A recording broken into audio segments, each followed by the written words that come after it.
नमस्कार, बहुत स्वागत है आपका। आप देख रहे हैं जी बिजनेस में हूं अनीता। आइए रुक करते हैं हमारी खास पेशकश का। क्या भारत में भी सोशल मीडिया पर बैन लगने वाला है? ये सवाल इसलिए क्योंकि मद्रास हाई कोर्ट ने हाल ही में केंद्र सरकार को सुझाव दिया है कि 16 साल से कम उम्र के बच्चों के लिए सोशल मीडिया प्लेटफॉर्म्स के इस्तेमाल पर रोक लगाई जाए। अदालत ने कहा कि सरकार को ऑस्ट्रेलिया की तर्ज पर कानून बनाने पर गंभीरता से विचार करना चाहिए। इससे नाबालिगों को ऑनलाइन होने वाले मानसिक और सामाजिक खतरों से बचाया जा सके। ये टिप्पणी अदालत ने एक जनहित याचिका की सुनवाई के दौरान की, जिसमें बच्चों को सोशल मीडिया पर आसानी से मिलने वाले अश्लील और अनुचित कंटेंट को लेकर चिंता जताई गई थी। लेकिन सवाल उठता है कि क्या भारत में ऐसा कदम आसान होगा? इसमें माता पिता की भूमिका क्या होगी? इसी पर चर्चा के लिए हमारे साथ जुड़ रहे हैं हमारे 3 खास मेहमान, जो देंगे जवाब और बताएंगे बच्चों की डिजिटल सुरक्षा कैसे सुनिश्चित हो सकती है। और हमारे साथ जुड़ रहे हैं हमारे खास मेहमान विराग गुप्ता, जो कि सुप्रीम कोर्ट के एडवोकेट हैं, साथ ही Amit Dubey social media and cyber expert हैं, और साथ ही हमारे साथ जुड़ेंगे डॉक्टर लाल तनवानी, जो कि सीनियर एजुकेशनिस्ट हैं। बहुत स्वागत करेंगे हमारे तीनों मेहमान का। सबसे पहले विराग सर, आपसे जानना चाहेंगे, ये बच्चों के लिए कंटेंट पर रोक लगाना भारत के लिए कितना जरूरी है और क्या ये संभव है? अनीता जी, देखिए, 3 बातें हैं। पहली बात कि क्या बच्चों को सोशल मीडिया से नुकसान हो रहा है, ये एडमिटेड फैक्ट है, इसके आगे बात करनी है। दूसरी बात, क्या भारत में कानून हैं? भारत में पहले से ही कानून हैं, और जिन कानूनों को दिल्ली हाई कोर्ट ने 2013 में मान्यता दी थी, जिसमें सरकार ने एफिडेविट फाइल किया था कि 13 साल से कम उम्र के बच्चे अमेरिका के कानून के हिसाब से सोशल मीडिया ज्वाइन नहीं कर सकते हैं, और 18 साल से कम उम्र के बच्चे सोशल मीडिया के साथ एग्रीमेंट नहीं कर सकते हैं। तीसरी बात, इन कानूनों पर अमल के लिए जैसा ऑस्ट्रेलिया ने किया है कि उन्होंने लगभग 300 करोड़ की पेनल्टी का प्रावधान किया है, तो उसके अनुसार भारत में जो डेटा सुरक्षा कानून है, डीपीडीपी एक्ट, जिसको 2023 में बनाया गया था, वो अभी तक लागू नहीं हुआ है। नवंबर 2025 में रूल्स नोटिफाई हुए हैं, लेकिन कानून के लिए फिर से 18 महीने का एक रिलैक्सेशन पीरियड दिया गया है। तो भारत को किसी नए कानून की आवश्यकता नहीं है, और एग्जिस्टिंग कानून 4 कानून हैं: Indian majority act, Indian contract act, IT intermediate rules और डीपीडीपी एक्ट। इन 4 कानूनों के अनुसार बच्चों को सोशल मीडिया पर रोक लगाई जा सकती है, और इसके लिए कंपनियों पर जुर्माना लगाने की जरूरत है। रोक के बावजूद लूप होल्स रहेंगे, बच्चे ज्वाइन करेंगे, लेकिन हम सिगरेट बैन करते हैं, शराब बैन करते हैं, मोटर ड्राइविंग बैन करते हैं नाबालिग बच्चों के लिए, फिर भी बच्चे गुटखा खाते हैं, शराब पीते हैं। पर कानून को अपना काम करना चाहिए। कानून जब अपना काम करेगा, सरकार अपना काम करेगी, और उसके साथ साथ जब परिवार अपना काम करेंगे, तो हम निश्चित तौर पर बच्चों को सोशल मीडिया के कहर से बचा सकते हैं। विराट सर, आपका ये कहना है कि नए कानून की कोई जरूरत नहीं, ऑलरेडी कानून एग्जिस्ट करते हैं, उन्हें लागू कराना बहुत जरूरी है और जहां गलतियां हो रही हैं उन्हें रोकना बहुत जरूरी है। लेकिन सवाल ये उठता है कि 2018 में ये याचिका लगाई गई थी। आप सोचिए, जब इस याचिका पर सुनवाई ही 2025 में हो रही है, तो फिर हम चर्चा कर ही क्यों रहे हैं ऐसे मुद्दों पर जो इतने लेट लतीफ हैं, जिससे हमारे देश के भविष्य को सबसे बड़ा खतरा है। अब अमित सर, आपसे जानना चाहेंगे, सोशल मीडिया को लेकर के ये सवाल उठा है क्योंकि ऑस्ट्रेलिया ने इस तरह के नियम बना दिए हैं। दुनिया के कई ऐसे देश हैं जो बच्चों को रोक रहे हैं सोशल मीडिया पर जाने। कितना खतरनाक है भारत जैसे देश के लिए बच्चों का इस तरह के कंटेंट देखना सोशल मीडिया पर? अनीता जी, मैं आपको एक जनरिक डेटा देता हूँ। हर महीने मेरे पास 10-12 ऐसे केसेस आ जाते हैं जहाँ पर पेरेंट्स जो जो कि जिनके माता पिता बहुत सीनियर पोजीशंस पे हैं, गवर्नमेंट में भी, कॉर्पोरेट सेक्टर में भी, वो अपने बच्चों से बातचीत नहीं कर पा रहे हैं। उनके बच्चे बहुत हिंसक हो चुके हैं। कई बार मुझे रात को 10 बजे फोन आते हैं कि मेरे बच्चे से बात कर लीजिए, वो वायलेंट हो गया है क्योंकि उसमें विड्रॉल सिम्टम्स आ रहे हैं, उसको मैंने मोबाइल उसका छीन लिया, या उससे कहा कि गेम मत खेलो, या उसका इंटरनेट बंद कर दिया। उसका जो रिएक्शन है वो इतना खतरनाक होता है कि वो हाथापाई पे उतर आते हैं, गाली गलौज करते हैं, और उसके बाद चीजें तोड़ने लगते हैं। ये लगातार हो रहा है। 10-12 केसेस तो मैं बता रहा हूँ जो मेरे पास आ रहा है हर महीने। तो जो माँ बाप ये चीज सुन रहे हैं उनको समझ में आ जाएगा मैं किस ओर इशारा कर रहा हूँ। जब मैं स्कूल में जाके बोलता हूँ तो प्रिंसिपल अक्सर मेरे को कहते हैं कि हमें एक रेगुलर कंप्लेन आ रही है कि जो टीनेज बच्चे हैं वो माँ बाप से बात करना बंद कर देते हैं, स्कूल से घर जाते हैं, माँ बाप से इंटरेक्शन उनका मिनिमल हो गया है। तो इसके लिए क्या किया जाए? इसका कारण जो है सोशल मीडिया और इंटरनेट ही है। वो इस हद तक एक ड्रग की तरह एडिक्शन बन गया है बच्चों का कि उससे जब हम उससे दूर होने की बात करते हैं तो उसके लिए वैसे ही विड्रॉल सिम्टम्स आते हैं जैसे किसी और एडिक्शन में आते हैं। ये पहले ही काफी सारे देश इस प्रभाव को समझ चुके थे कि बच्चे ना सिर्फ गुलाम हो जाएंगे सोशल मीडिया के, बल्कि पूरी की पूरी पीढ़ी बर्बाद हो जाएगी। आप उनको किसी कायल कर ही नहीं पाएंगे। और ये इतना बड़ा खतरा था कि चाइना ने कुछ साल पहले टीनेज बच्चों के लिए 18 साल से उम्र के बच्चों के लिए 45 मिनट फिक्स कर दिया कि इससे ज्यादा इंटरनेट एक्सेस नहीं देंगे। सोशल मीडिया तो अलग बात है, इंटरनेट का ही एक्सेस बंद है। और जो टेक्नोलॉजी उन्होंने इस्तेमाल की है बड़ी हाई एंड टेक्नोलॉजी कि आप चाहे भी तब भी हम इस्तेमाल नहीं कर पाएंगे। फिर ऑस्ट्रेलिया ने बोला है, जापान भी उस बारे में बात कर रहा है। तो ये ग्लोबल इशू है और भारत सरकार को जागना चाहिए। 2018 की जो रिक्वेस्ट है थी वो 2025 में डिस्कस होगी, तो इसका मतलब है हम एक पीढ़ी तो वैसे ही खो चुके हैं। तो ये हर दिन और खतरनाक होता जा रहा है। यदि हमने आज उस पर संज्ञान नहीं लिया तो कोई बड़ी बात नहीं कि पूरी की पूरी पीढ़ी हमारे हाथ से निकल जाए और फिर हम हाथ मलते रह जाए। बिल्कुल, और आज का भी समय बेहद खतरनाक है। बच्चे, जैसा कि अमित बता रहे हैं कि उनके पास किस तरह के केसेस आते हैं और इस तरह के बच्चे जो हैं वो अपने पेरेंट्स की भी बात नहीं सुनते हैं और एक टाइम तो ऐसा आता है, ऐसा लगता है कि अब उन्हें अस्पताल ले जाने की ज़रूरत है, उन्हें चिकित्सकीय सलाह की ज़रूरत है।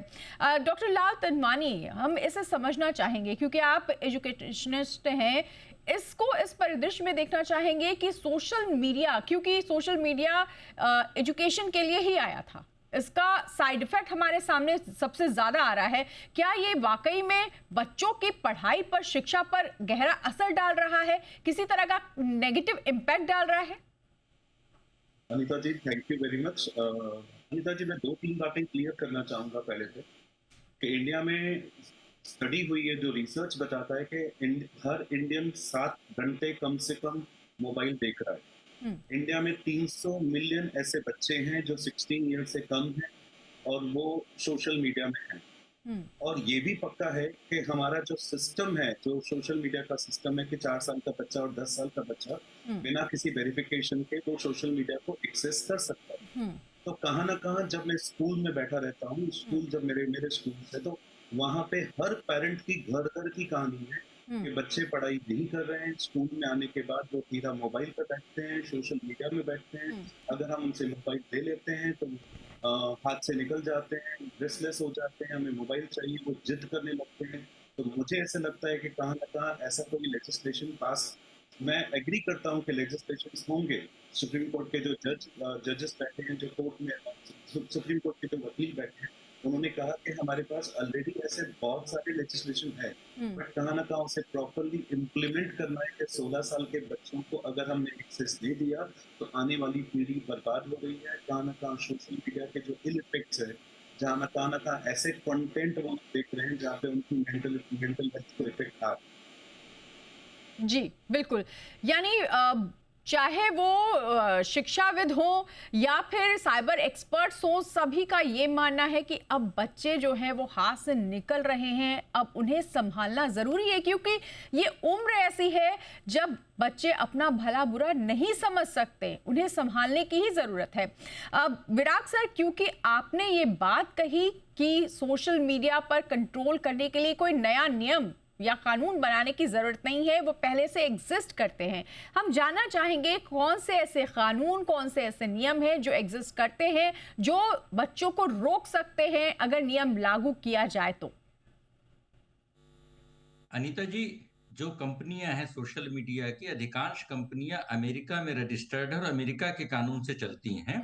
अमेरिका का 1998 का एक कानून है जिसके अनुसार 13 साल से कम उम्र के बच्चे सोशल मीडिया ज्वाइन नहीं कर सकते हैं। इस कानून को लागू करने के लिए 2012 में दिल्ली हाई कोर्ट में के एन गोविंदाचारी की याचिका दायर हुई थी, जिसको मैंने आर्गू किया था। अगस्त 2013 और उसके बाद 2014-15 में अनेक आदेश पारित हुए। उसके अनुसार ये हुआ और सरकार ने उसमें अंडरटेकिंग दिया जिसके 2 निष्कर्ष निकले कि 13 साल से कम उम्र के बच्चे सोशल मीडिया ज्वाइन नहीं कर सकते हैं और 13 साल से 18 साल से उम्र के बच्चे अपना डेटा नहीं दे सकते हैं, और उनको अगर कोई एग्रीमेंट करना है तो पेरेंटल कंसेंट में करना होगा। दिल्ली हाई कोर्ट का ऑर्डर अनुच्छेद 226 के तहत बाइंडिंग है। दुर्भाग्य ये है कि उसके अनुसार पूरे देश में एक जागरूकता नहीं बनाई गई कि इस कानून का पालन करना है। दूसरा, सुप्रीम कोर्ट के 9 जजों ने पुट्टास्वामी मामले में एक जजमेंट दिया जिसको राइट टू प्रिवेसी जजमेंट बोलते हैं। उस जजमेंट के अनुसार 6 साल बाद 2023 में संसद ने कानून पास किया, डीपीडीपी एक्ट, और उस पर नियम अभी लागू हुए हैं लेकिन कानून अभी तक लागू नहीं हुआ। उस कानून के अनुसार बच्चों के डेटा को ये कंपनियां गलत तरीके से हासिल नहीं कर सकती हैं। तो कानून भारत में है, लेकिन जैसे दिल्ली के प्रदूषण पर हुआ, तो प्रदूषण जब बढ़ा तो पीयूसी के बगैर पेट्रोल नहीं मिल रहा है, जबकि भारत में ऐसा कोई कानून नहीं है कि पीयूसी के बगैर पेट्रोल नहीं मिलेगा। लेकिन गाड़ियों की एंट्री बैन हो गई, ऑड इवन लागू हो गया, पीयूसी लागू हो गया। लेकिन डिजिटल प्रदूषण दूर करने के लिए भारत के कानून लागू नहीं हो रहे, सुप्रीम कोर्ट का जजमेंट लागू नहीं हो रहा, हाई कोर्ट के जजमेंट लागू नहीं हो रहे हैं। और मैं अमित भाई से सहमत हूं, आपसे सहमत हूं कि 2018 का मामला 2025 में निर्धारित हो रहा है, और जब साल में 10 बार मोबाइल के मॉडल बदल रहे हैं और हम 8 साल में अगर एक कानून लागू नहीं कर रहे हैं तो एक पीढ़ी तो ऑलरेडी हमारी बर्बाद हो गई। तो जब प्रधानमंत्री जी अभी बोल रहे हैं कि जेन जी और जेन अल्फा विकसित भारत का निर्माण करेंगे, तो डिजिटल प्रदूषण के शिकार बच्चे कैसे विकसित भारत का निर्माण करेंगे? हमारे अमित भाई देश के सर्वाधिक योग्यतम संजीदा साइबर एक्सपर्ट्स में हैं, बहुत लोगों की मदद करते हैं। मैं मानता हूं कि वो एयर प्योरीफायर की फैक्ट्री हैं, और एयर प्योरीफायर से कमरे के भीतर के आप प्रदूषण को दूर कर सकते हैं, लेकिन पूरे देश के दिल्ली के प्रदूषण को दूर करने के लिए तो वातावरण को शुद्ध करना पड़ेगा। तो सारे लोगों के पास एक्सपर्ट नहीं होते हैं, डॉक्टरी एडवाइस नहीं होती है। हिंसक बच्चों को हिंसा से बचाने के लिए यह सरकार की जिम्मेदारी होती है। अगर पाकिस्तानी सीमा पर पाकिस्तान हमला कर रहा है तो मिलिट्री रक्षा के लिए आती है, लोग सब्जी का चाकू लेकर के नहीं जाते हैं। तो इस बात को, समस्या को सामाजिक पारिवारिक बता करके सरकार अपनी जिम्मेदारी से हट नहीं सकती है। यह सरकार की जिम्मेदारी है कि सुप्रीम कोर्ट के फैसले के अनुसार, हाई कोर्ट के फैसले के अनुसार भारत में संसद द्वारा जो पारित 4 कानून हैं, वो Indian majority act, Indian contract act, IT intermediate rules और जो डीपीडीपी एक्ट, इन चारों कानूनों को लागू करके बच्चों को डिजिटल प्रदूषण से बचाया। बिल्कुल, लेकिन विराग सर, आप जो कुछ भी कह रहे हैं वो दुर्भाग्य के तौर पे ही कह रहे हैं कि अभी तक दुर्भाग्य ही ये लागू नहीं हो सका। अगर कानून बने और उसका अभी तक पालन नहीं कराया गया, ये बच्चों के लिए इतना बड़ा खामियाजा है, इसको भुगत रहे हैं पेरेंट्स और बच्चे। तो सवाल ये उठता है कि क्या और इंतजार किया जाए कि इस लागू को अभी अमल में लाना है, बच्चों को बचाना है, या तुरंत अब कार्रवाई करने की, स्टेप लेने की जरूरत है? अमित सर, इस बात को हम समझना चाहेंगे कि सोशल मीडिया से बच्चों को दूर रखने के लिए किस तरह के स्टेप उठाना अब बहुत ज्यादा जरूरी हो गया है, ये देखने की बजाय कि ये कानून है, इन्हें लागू करवाएं, या फिर ये नियम बनाना जिस तरह से ऑस्ट्रेलिया ने किया कि अब यहां पर रोकना ही होगा बच्चों को। आई थिंक सबसे ज्यादा इफेक्टिव तो रोकना ही होगा, क्योंकि आप जब तक बैन लगाते रहेंगे, बच्चों के पास तरीके हैं, बहुत स्मार्ट होते हैं, वो वीपीएन का इस्तेमाल करेंगे, वो अलग अलग चैनल से गेम्स या सोशल मीडिया का एक्सेस प्राप्त कर लेते हैं, और सोशल मीडिया पे भी फर्जी इंफॉर्मेशन दिखा के अकाउंट क्रिएट कर लेंगे, वो सब कुछ करेंगे। अभी जो लगातार चीजें मेरे नेटवर्क में आई, डिस्कॉर्ड करके जो ऐप है, इतना मिसयूज होती है। रात रात भर बच्चे डिस्कॉर्ड पर सर्वर सेटअप कर कर माइनक्राफ्ट खेल रहे हैं, फोर्टनाइट खेल रहे हैं, रोब्लॉक्स खेल रहे हैं, और माँ बाप को पता नहीं। उसके बाद माँ बाप जब उनको रोकते हैं तो वही एग्रेसिव सिम्टम्स सामने आ जाते हैं। डिस्कॉर्ड कई सारी कंट्रीज में बैन है इस वजह से, लेकिन हमारे यहाँ चल रहा है और बच्चे उसका मिसयूज कर रहे हैं। डिस्कॉर्ड पे एनोनिमिटी आ जाती है तो पकड़ना भी बड़ा मुश्किल होता है कि सामने कौन है, क्रिमिनल बहुत सारे हैं।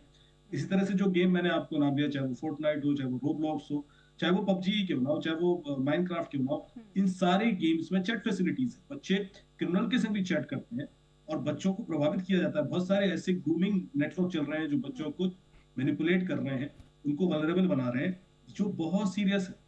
आपको पता है यूके के अंदर एक रिपोर्ट के मुताबिक हर महीने सैकड़ों बच्चे गायब हो जाते हैं बिकॉज ऑफ सोशल मीडिया, और उसकी वजह से उन्होंने एक प्रोएक्टिव मॉनिटरिंग करनी शुरू कर दी कि कितने बच्चे ऐसे हैं जो टीनेज है और सोशल मीडिया पे उन पर नजर रखी जाए। यही चीज भारत में भी हो रही है। भारत में उस बारे में सवाल नहीं उठते।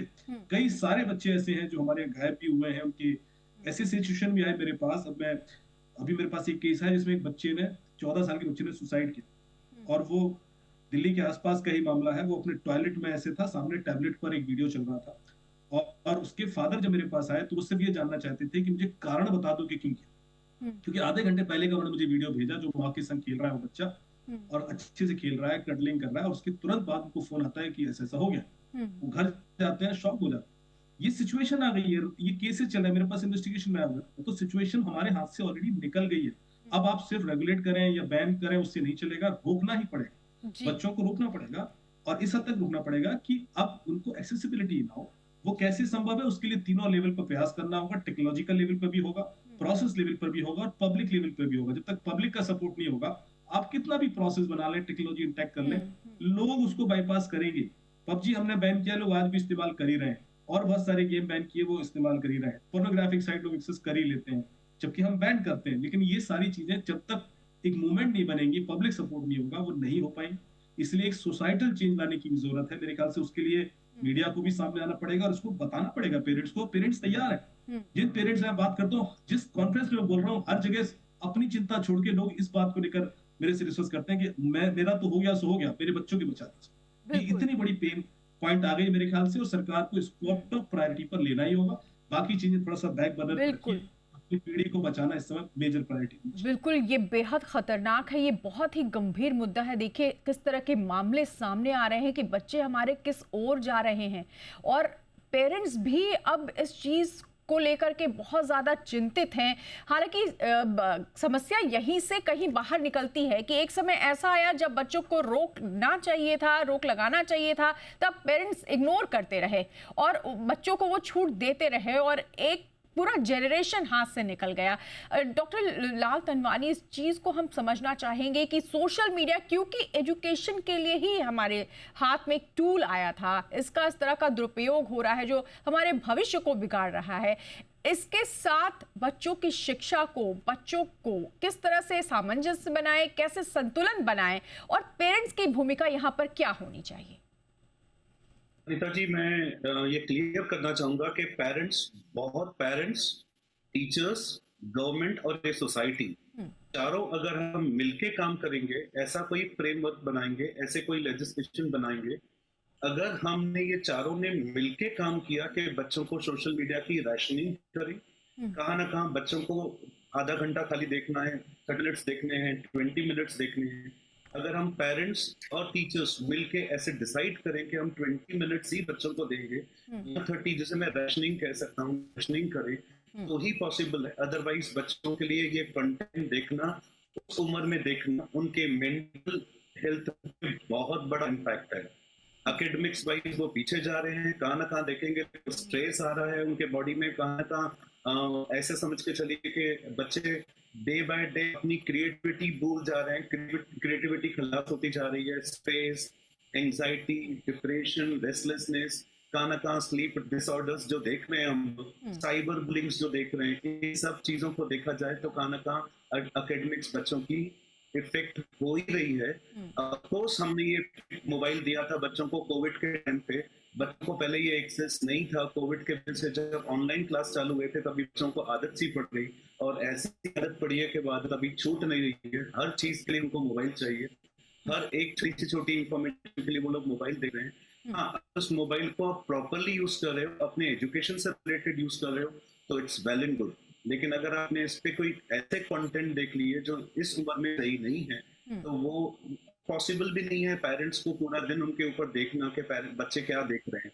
टीचर्स के लिए भी देखना पॉसिबल नहीं कि बच्चे क्या देख रहे हैं उस मोबाइल के अंदर। तो कोई ना कोई ऐसा फ्रेमवर्क होना चाहिए, कहाँ रैशनिंग होनी चाहिए। मैं तो चाहूंगा बच्चों को बैन करने के बजाय कंटेंट को बैन करना चाहिए। गवर्नमेंट को चाहिए कि ऐसे कंटेंट, ऐसे वेबसाइट्स को ढूंढे, उन्हें बैन कर लें। ना कंटेंट होगा ना बच्चे देखेंगे। बिल्कुल बिल्कुल, यानी कंटेंट पर काम करने की जरूरत है और सभी को इसके लिए आगे आना होगा। कुछ कहना चाह रहे हैं अमित सर, कुछ कहना चाह रहे हैं? अनीता जी सिर्फ दो बातें हैं। हाँ। 2019 की एक रिपोर्ट है जिसके हिसाब से फेसबुक की रिपोर्ट है कि कैसे बच्चों को जानबूझ करके व्यवसायिक लाभ के लिए दुरुपयोग किया जा रहा है। ऑस्ट्रेलिया की रिपोर्ट है कि फेसबुक जैसी कंपनियां बच्चों के ऊपर कैसे हिंसा या सेक्स या फिर ड्रग्स या शराब के विज्ञापनों को उनके तरफ ले जा रही हैं। तो ये सिर्फ सामान्य बात नहीं है। बच्चों के कारोबार से कंपनियां अरबों खरबों रुपए कमा रही हैं, इसलिए इस उनके ऊपर जुर्माना लगाना जरूरी है, क्योंकि वो बच्चों को जिस तरह से हम ड्रग्स रोकते हैं, हम गुटखा रोकते हैं, शराब रोकते हैं, ये उससे खतरनाक चीज है। इस पर रोक लगाने के लिए कंपनियों के ऊपर भारी जुर्माना लगाना चाहिए, जिसके लिए डीपीडीपी एक्ट में कानून है, उसका पालन करना जरूरी है। बिल्कुल, लेकिन विराग सर, हम आपसे ही समझना चाहेंगे, क्योंकि आप एडवोकेट हैं, कंपनियों पे कार्रवाई तो होनी चाहिए, जैसे कि आपने कहा कि उन्हें भी रोकना जरूरी है, लेकिन बच्चों को बचाने के लिए क्या अभी तक के जो कानून है, नियम है, वो काफी है या वाकई में एक नया कानून लाने की जरूरत है? संसद में इस पे गंभीर चर्चा की जरूरत है।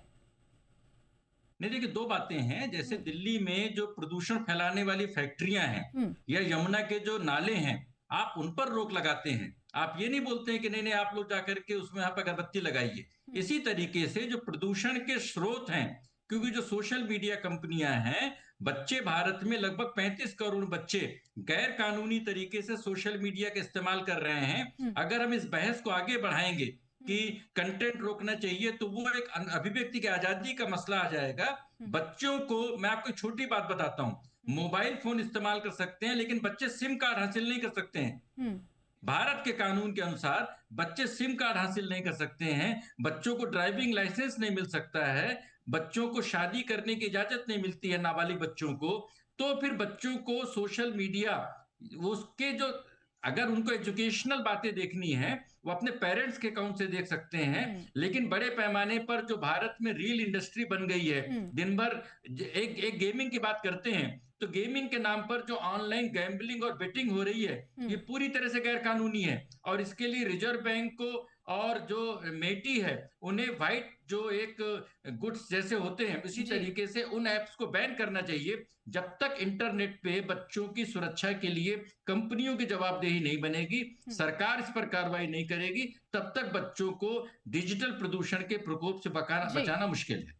बिल्कुल, यानी सरकार पर भी ये बहुत ही गंभीर मुद्दा है कि ये विचार करे, क्योंकि सरकार को भी एक्शन लेना पड़ेगा कंपनियों के खिलाफ भी, और कुछ ऐसे नियम जो पहले से है उनका सख्ती से पालन करना होगा, और ये भी देखना होगा कि क्या नए नियम बनाने की जरूरत है। और सवाल ये भी उठता है कि बच्चों के लिए क्या अभिव्यक्ति की ऐसी आजादी जरूरी है जो उनके भविष्य को ही बिगाड़ रही है, क्योंकि ये बाल मन ऐसा होता है जो अपना भला बुरा समझ नहीं सकता। पेरेंट्स को ही उन्हें संभालने की जरूरत है।